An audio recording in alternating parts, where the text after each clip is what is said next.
She was just 12 when they made her a bride, 13 when they forced her to give birth, and 14 when she buried her husband and was left with a child that many thought would never live. That child was Henry Tudor, future King of England. But behind the crown, behind the red rose of Lancaster, and behind the blood-soaked drama of the Wars of the Roses, there was always one woman pulling the strings. A mother, a strategist, a survivor, Margaret Beaufort. You've probably heard her name whispered in passing, a footnote in the rise of the Tudors. But that's a grave mistake, because without her, there would have been no Tudor dynasty, no Henry VII, no Elizabeth I, no British Empire. She didn't fight on the battlefield. She didn't wear a crown. But Margaret Beaufort was the Queenmaker, and her story is far more gripping, controversial, and ruthless than you've ever been told. In this documentary, we'll travel from her broken childhood to her rise as one of the most dangerous political minds in England. We'll expose how she maneuvered through murder, civil war, and betrayal with nothing but her faith, her brains, and a single surviving son she believed was chosen by God. But beware, this is not the sanitized version they taught in your school books. Comment where you're watching from. We're building a global army of history lovers here on Histoeureka. Like the video if you're into dark royal dramas and unfiltered truth. Share with a friend who thinks medieval women were powerless. Subscribe for more stories that punch holes in history's polished myths. Now, let's begin with the girl who was never allowed to be a child. In 1443, in the grim shadows of medieval England's power-hungry aristocracy, Margaret Beaufort was born into chaos. She didn't know it yet, but her body, her womb, and her loyalty would become tools in one of the bloodiest chess games England ever played. Her father, John Beaufort, was no ordinary nobleman. He was the Duke of Somerset, a great-grandson of John of Gaunt, son of Edward III, meaning Margaret had royal blood. But there was a catch. The Beaufort line was stained, illegitimate, born from the affair between John of Gaunt and his longtime mistress, Catherine Swynford. They were later married and legitimized by royal decree, but a single clause added by Henry IV made it clear the Beauforts could never inherit the throne. Yet in a land where kings died young, alliances flipped like dice, and the crown itself was seen as a prize up for grabs, that clause was not ironclad. It was a suggestion, a challenge, and Margaret, barely an infant, was born with a name that both offered royal proximity and made her a threat to every reigning monarch. That would define the rest of her life. Her father died when she was just 1. Some say he took his own life after a failed military campaign in France. Others claim he was poisoned. Either way, Margaret was left fatherless in a realm ruled by suspicion and sword. Now imagine this: a toddler with royal blood, no father to defend her, and a name that made her both valuable and dangerous. In medieval England, that meant only one thing: she would be married off like currency. No choice, no say, because her womb, more than her will, was what the men of England saw in her. By the time she was 6, powerful men were already plotting her future. By the time she was 10, they had chosen a husband. And by the time she was 12, yes, 12, she was married to Edmund Tudor, a man twice her age, and sent to a remote Welsh castle to consummate the union. Let's pause here. 12 years old. Medieval law said she was technically of age. Her body said otherwise. She had not yet matured. She was a child. But that did not stop Edmund Tudor from enforcing his rights as a husband. The result? Margaret Beaufort became pregnant before she was 13. This is where the legend usually glazes over. She was a devoted wife, they say, a noble mother. But that's not the whole story. What she endured was something closer to a horror film than a fairy tale. Her pregnancy was torturous. She was barely past childhood, and her pelvis hadn't even fully formed. Records from the period hint at prolonged labor, extreme pain, and a very near-death experience. In fact, it was so traumatic that Margaret never bore another child again. The birth nearly killed her, but the baby survived. That baby would become Henry VII. And Margaret? She would become a different woman altogether. Something hardened, focused, burning with purpose.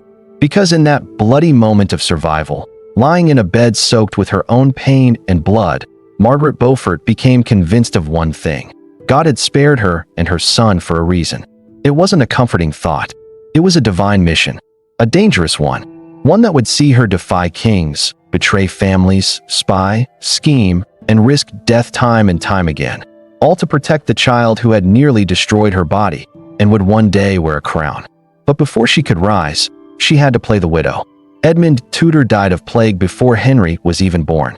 And just like that, 13-year-old Margaret became a pregnant widow in a hostile, crumbling kingdom. She was shuffled back to court like damaged goods. Her future uncertain, her child now a pawn in larger games. But Margaret Beaufort had already tasted the battlefield of power, even if she never held a sword. And she had survived it. Now, she was ready to fight with a new weapon, her mind. The Wars of the Roses were a storm of shattered crowns and bloodied banners. Between the red rose of Lancaster and the white rose of York, England was reduced to a throne soaked in betrayal. In the midst of this chaos, a woman, still barely out of her teens, was weaving her future in silence. Margaret Beaufort, widowed at 13, mother to the last real Lancastrian heir, could have chosen safety.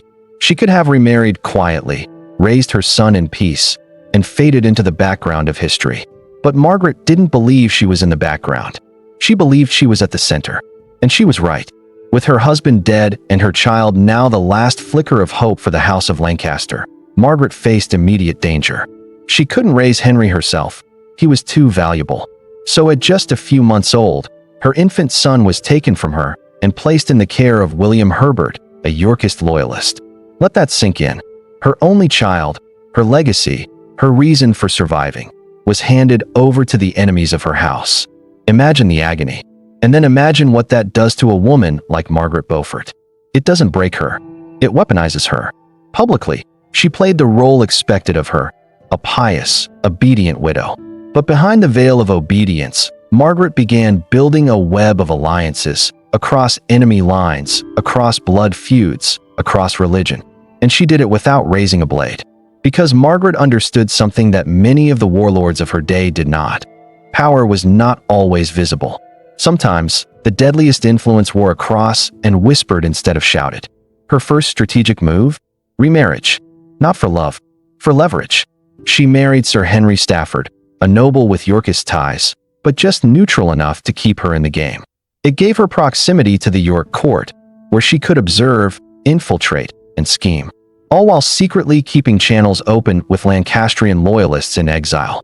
At the same time, she kept a close watch on her son's movements, sending gifts, letters, and trusted messengers when possible. Everything Margaret did was for Henry, but Henry was no longer in England. When Edward IV solidified his grip on the throne, the young Henry Tudor was smuggled out of the country and sent to Brittany. It was the only way to keep him alive. The Yorkists saw him as a threat. So did many others. His exile was both a curse and a blessing. It made him safer, but also more distant. And yet Margaret never lost focus. She truly believed her son was chosen by God. That meant he had to be king. And if he had to be king, she had to become something more than a noblewoman. She had to become a royal architect. And so began her slow, meticulous manipulation of politics, religion, and marriage alliances. She cultivated relationships with nobles discontent under Yorkist rule. She developed ties with the powerful Stanley family, a masterstroke, as her next husband, Thomas Stanley, was a kingmaker in his own right. Again, not a marriage of romance, a merger of empires. Stanley controlled vast armies. Margaret controlled a legitimate heir. Together, they could change England's destiny. But she had to be careful. Edward IV's reign was ruthless. He executed threats without hesitation. Margaret couldn't appear rebellious, not yet. So she mastered the art of double-speaking, publicly praising the king while secretly plotting his downfall, offering prayers for peace while funding dissent, smiling at court while corresponding with French and Breton contacts who might someday back her son's return. Then fate intervened. Edward IV died suddenly in 1483, leaving behind two young sons, Edward V and Richard of Shrewsbury. The throne passed temporarily to their uncle, Richard, Duke of Gloucester. And within months, the princes disappeared. The Princes in the Tower mystery remains one of England's darkest historical black holes. But while the world speculated, Margaret Beaufort saw an opening. Richard III, now king, was vulnerable, unpopular, suspected of murdering children. The nobility whispered. The clergy hesitated. The public fumed. Margaret moved. She began openly courting alliances with Yorkists disillusioned by Richard III's reign. She wrote secret letters to Henry in exile, urging him to prepare for a return. She coordinated with Elizabeth Woodville, widow of Edward IV, and together they plotted a shocking twist. Henry Tudor would marry Elizabeth of York. It was genius. The union would unite Lancaster and York, end the blood feud, heal England, or so they told everyone. But to Margaret, this was about ensuring her son's claim, not compromising it. There was just one problem. Henry had to invade England and win. In 1483, an early rebellion against Richard III failed, and Margaret narrowly avoided execution. But Richard had her land seized and placed her under house arrest. Most women would have stopped there. Margaret didn't. Even imprisoned in her own home, she continued plotting through servants, messengers, and religious allies. Her household chapel became her war room, her rosary beads, her sword. And when 1485 arrived, so did her opportunity. Henry landed at Milford Haven in Wales. With French support and Lancastrian loyalists behind him, he marched inland. But the battle was not won by steel alone. Margaret had spent years securing the secret loyalty of Thomas Stanley, her own husband. At the Battle of Bosworth Field, as Richard III charged into combat on horseback, Stanley and his forces stood still, watching, waiting. And at the critical moment, they turned. Against the king, Richard was killed. His crown was found in the dirt. And Henry Tudor was crowned right there on the battlefield. Margaret Beaufort's son was now Henry VII, King of England. But make no mistake, the real victory belonged to her. She had orchestrated this moment from the shadows, risking everything, sacrificing everything. And now, she was not just the mother of the king. She was the most powerful woman in the realm. But her story wasn't over. It was only just beginning. They called her My Lady, the king's mother. But they whispered something else behind her back, the Shadow Queen. And make no mistake, while Henry VII wore the crown, it was Margaret Beaufort who carved its shape. She didn't need a title. She didn't need a throne. What she possessed was far more potent, unrivaled influence. She had earned it not by birthright, but by strategy, survival, and an almost divine sense of destiny. After all, hadn't she walked through fire to place her son on the throne? And now that he was there, she would make sure he stayed there, even if that meant ruling from the shadows. Immediately after Henry's coronation, Margaret began to do something that no royal woman had done before. She rewrote the script for female power. She styled herself as Margaret R., short for Margaret Regina, even though she had never been queen. She signed letters with that title, issued orders, managed estates larger than most dukedoms, and conducted court business, independent of her son. She wore robes traditionally reserved for Queen's Dowager. She even negotiated marriages, oversaw royal ceremonies, and received ambassadors. But this wasn't arrogance.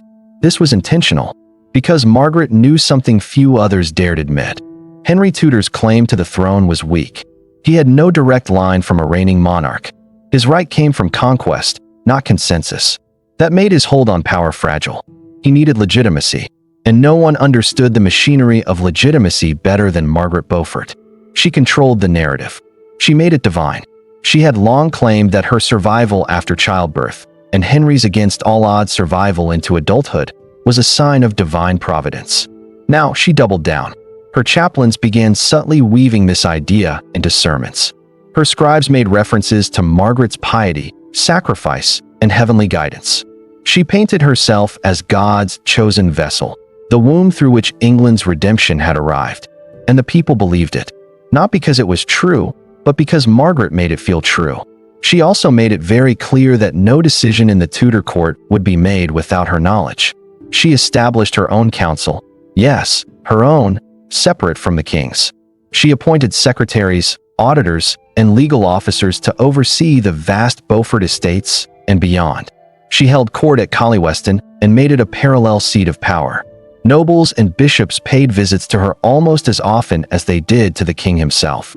And Henry allowed it. Some say he revered her. Others say he feared her. But everyone agreed. She had more power than any woman in England, possibly more than most men. Margaret's relationship with her son was complicated. She adored him, prayed for him, fought for him, but she also managed him. She was known to sit beside him during council meetings, offering advice so constant and so insistent that one ambassador asked if she was co-sovereign. There was an understanding between them. Henry ruled outwardly. Margaret ruled inwardly. And where he was cautious, she was ruthless. Consider this. Henry's marriage to Elizabeth of York, the woman whose family he had dethroned, was a brilliant political move. It united Lancaster and York, but it also brought potential Yorkist claims back into the royal bloodline. That made Elizabeth and her offspring both a strength and a threat. Margaret knew that, and she made sure to keep a close eye on her daughter-in-law. Rumors swirled that Margaret kept Elizabeth at a distance, denying her ceremonial power, limiting her presence at court, and even overseeing the upbringing of her grandchildren, including Prince Arthur and the future Henry VIII. Some sources suggest she insisted on being referred to before Elizabeth in official correspondence. Others claim she pushed her way to the front during processions and ceremonies. It may sound petty, but it wasn't. It was political dominance. Margaret knew what it meant to let even the appearance of weakness seep in, so she crushed it wherever she saw it, even in the Queen herself. And yet, she remained outwardly pious, gracious, and devoted. She donated heavily to religious institutions. She endowed colleges at Cambridge, including Christ's College and St. John's. She funded printing presses to circulate religious texts. She established scholarships, chapels, and charitable funds. She was, to the public, the embodiment of sanctity. But behind the incense and stained glass was a woman calculating every move to keep her dynasty secure. When rebellions erupted, like those led by the pretenders Lambert Simnel and Perkin Warbeck, Margaret was not just praying for victory. She was organizing it, writing letters, funding counterintelligence, strategizing with ministers behind closed doors. She did not take up arms. She didn't need to. Her son trusted her completely, and in doing so, he handed her the keys to England. No other woman in the medieval period, none, exercised as much real, sustained influence as Margaret Beaufort without ever ruling in name. And yet, she never overreached, never claimed the title of queen, never dared to become what she already was in practice. Because Margaret understood that true power didn't need a crown. It needed control. And control? That was her specialty. But time was not on her side. She had built the Tudor foundation. Now she had to prepare for what came next. And if there's one thing Margaret Beaufort feared more than the Yorkists, more than rebellion, more than war, it was succession. Because in the Tudor world, even the most powerful mother must eventually let go of the son, or fight to hold on one last time. Margaret Beaufort had won the war, but wars don't end with coronations. They end with heirs. And that's where the real danger began. Because now, Margaret was no longer just the king's mother. She was the grandmother of the next generation. And in the brutal lottery of medieval survival, children were never guaranteed. Especially not in royal houses where enemies were patient and bloodlines fragile. Margaret knew that the crown she had bled for was still balanced on a knife's edge. And she was ready to fight one final battle, not on a battlefield, but in the bedchambers, nurseries, and death chambers of Tudor England. At the center of it all was Prince Arthur, the Golden Child, firstborn of Henry VII and Elizabeth of York. He was the hope of the newly united kingdom, the blood of both Lancaster and York flowing through one fragile body. From the moment he was born, Margaret took a vested interest. She wasn't just a doting grandmother. She was a guardian of the dynasty. Arthur was raised to rule, and Margaret made sure he was surrounded by tutors, theologians, physicians, and household staff she personally vetted. She even advised on his curriculum, making sure he was not just educated, but ideologically aligned. She shaped his piety, his view of kingship, and even his daily habits. Margaret wanted a monarch molded in her image, disciplined, devout, and politically sharp. But fate had other plans. In 1501, at age 15, Arthur married Catherine of Aragon, the daughter of the Catholic monarchs of Spain. The union was a diplomatic masterpiece. It tied England to one of the most powerful Catholic powers in Europe. Margaret herself was central to the match, personally managing negotiations and orchestrating the pageantry of the wedding.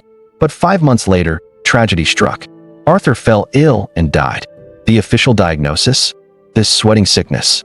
A mysterious and swift plague that swept through the realm. Some historians believe it was a form of hantavirus. Others suggest tuberculosis. But the truth is, no one knows for sure. All they knew was this: the prince was dead. And with him, The future of the Tudor dynasty nearly collapsed. Henry VII was devastated. Elizabeth of York was inconsolable. But Margaret? Margaret went into survival mode. Because now the Tudor succession rested on the shoulders of a second son, a boy named Henry, just 10 years old. And unlike Arthur, young Henry had not been prepared for the throne. He had been raised in the shadow, trained for church life, and kept far from the core of power. That wouldn't work anymore. Margaret personally stepped in, overseeing the boy's transformation from spare to heir. She helped select his new tutors. She designed his etiquette training. She introduced him to the mechanics of court diplomacy and statecraft. If Prince Arthur was supposed to be the shining future, then Margaret would forge Prince Henry from the ashes. But securing the throne meant more than training a boy. It meant eliminating threats. And threats were everywhere, even within the family. Catherine of Aragon, now widowed at 16, remained in England. And her dowry? Only half paid. Spain demanded either repayment or remarriage. The logical option? Marry her to Prince Henry. But there was a problem. Church law forbade a man from marrying his brother's widow. Doing so required papal dispensation. It wasn't a sure thing. It was risky, but Margaret saw the value. Keeping Catherine in England would preserve the Spanish alliance and keep rival marriage alliances from forming elsewhere. It would also solidify young Henry's international legitimacy. So she pushed for it. Quietly, strategically. Behind the scenes, she wrote letters to Spanish envoys. She advised Henry VII to seek the papal bull. She framed the match not as a sin, but as a divine continuation of Arthur's legacy. The Pope eventually agreed, and the engagement was secured, though the marriage itself would wait. But even as she worked to engineer the future, Margaret was watching the present crumble. In 1503, Elizabeth of York died in childbirth.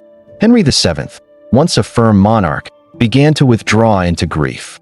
The court turned somber, the kingdom uneasy.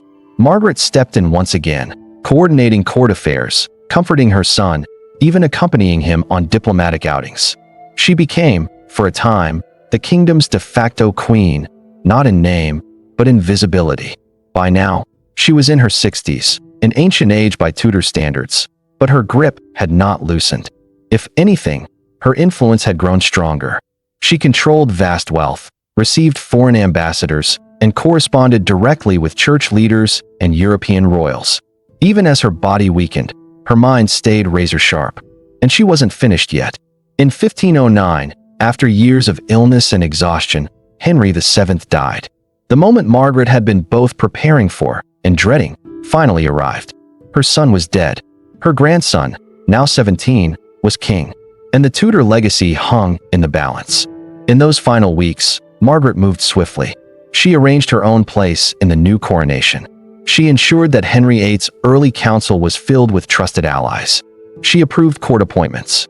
She even dictated ceremonial orders, becoming the first woman in English history to sign official documents with full regal authority. Not bad for a woman who had once nearly died in childbirth at 13. Her final act was Henry VIII's coronation.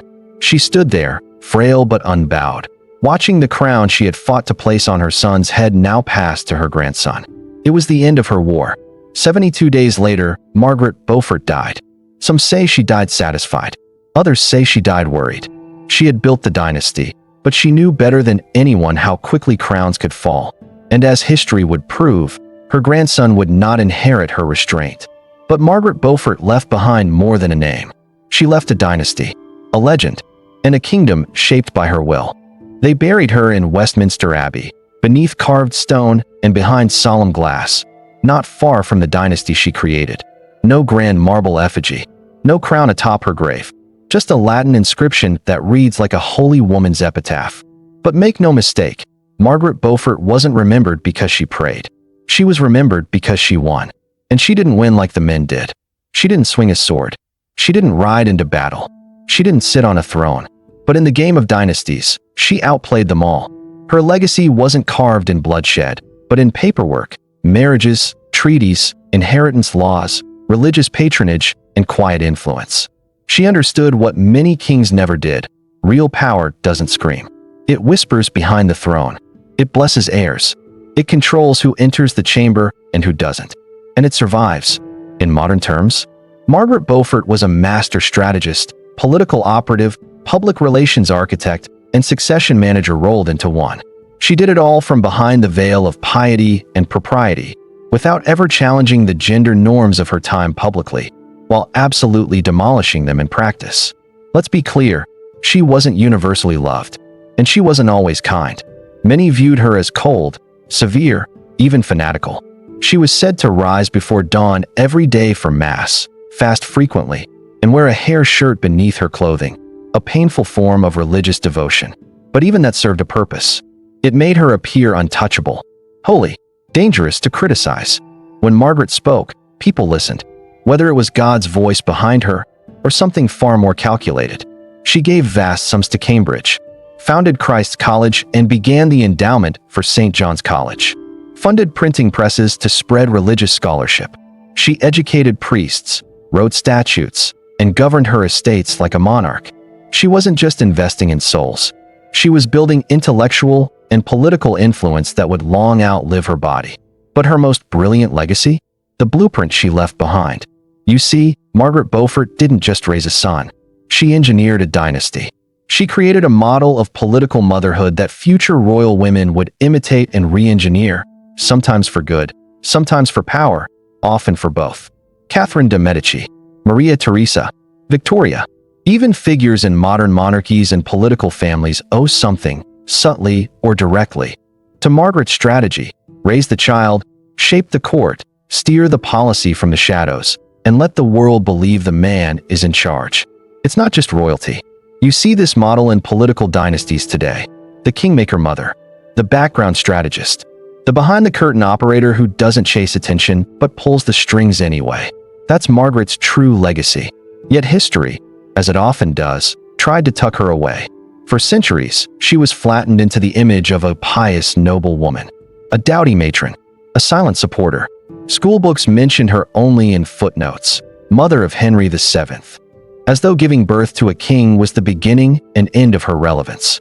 Only recently have historians begun to dust off the layers. They've uncovered letters showing her involvement in secret negotiations, found court records indicating she was present in more decisions than previously believed, tracked payments and alliances that hint at a woman moving chess pieces across Europe, all while writing prayers in Latin.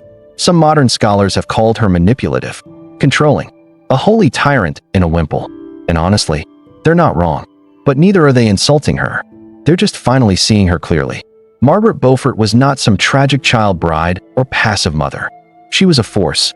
She lived through 5 kings, survived war, rape, plague, betrayal, and near-death childbirth. And instead of becoming a victim of history, she rewrote it. Not by taking the crown, but by deciding who got to wear it. And that might just be the most powerful move of all. She was married off at 12, nearly died at 13, and became England's most powerful woman by 50. Margaret Beaufort didn't need a title to rule. She made kings kneel to her vision. What do you think of Margaret Beaufort? Hero? Manipulator? Queenmaker or quiet tyrant? Let us know in the comments. Don't forget to tell us where you're watching from. The Histoeureka community is global, and we want to hear from you.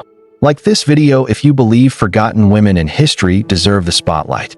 Share it with a friend who thinks medieval women were powerless.